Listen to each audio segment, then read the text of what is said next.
ተማሪዎች ወደ ትምህርት ቤት ስልክ ይዘው እንዳይሄዱ ለማድረግ እንቅስቃሴ ተጀምረዋል ሲሉ አቶ ብርሃኑ ነጋ ፕሮፌሰር አሳወቁ።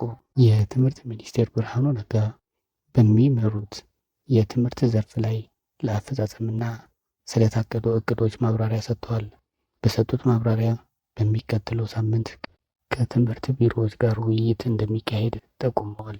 በዚህም ወቅት ተማሪዎች ስልክ ትምህርት ቤት ይዘው እንዳይገቡ ለማድረግ ስለሚደረገው እንቅስቃሴ እንደሚመከር ገልጸዋል። የጋራ ስምምነት ላይ ከደረስን ከሚቀጥለው ዓመት ጀምሮ ተማሪዎች ትምህርት ቤት ገብተው ትምህርት መከታተል እንጂ ስልክ ጋር የሚጫወቱበት ሁኔታ እንዳይፈጠር ይደረጋል ብለዋል።